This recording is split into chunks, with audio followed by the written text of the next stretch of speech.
হযরতে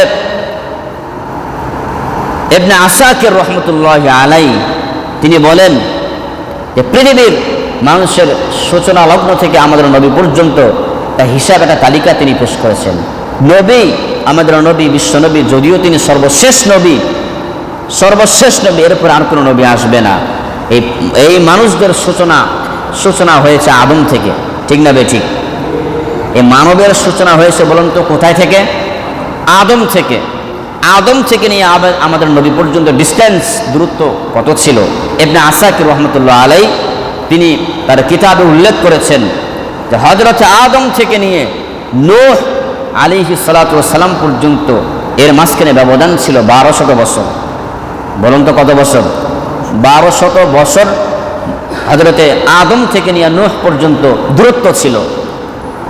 তারপরে নূহ থেকে নিয়ে শুরু করে হযরতে ইব্রাহিম পর্যন্ত এর মাঝখানে দূরত্ব ছিল 1142 বছর। বলুন তো কত বছর? 1142 বছর। তার মানে নূহ থেকে নিয়ে ইব্রাহিম পর্যন্ত ব্যবধান ছিল, দূরত্ব ছিল 1142 বছর। ইব্রাহিম থেকে নিয়ে শুরু করে মূসা নবী, মূসা কালিমুল্লাহ পর্যন্ত ব্যবধান ছিল 565 বছর। বলেন না সুবহানাল্লাহ। আবার মূসা থেকে নিয়ে হযরতে দাউদ ওয়া আলা নবিয়িনা আলাইহি সাল্লাতু ওয়াস সালাম পর্যন্ত ব্যবধান ছিল 569 বছর। আবার দাউদ থেকে নিয়ে হযরতে ঈসা রূহুল্লাহ পর্যন্ত ব্যবধান ছিল 1356 বছর। কত বছর? 1356 বছর। আবার ঈসা থেকে নিয়ে আমাদের নবী পর্যন্ত ব্যবধান ছিল 600 বছর।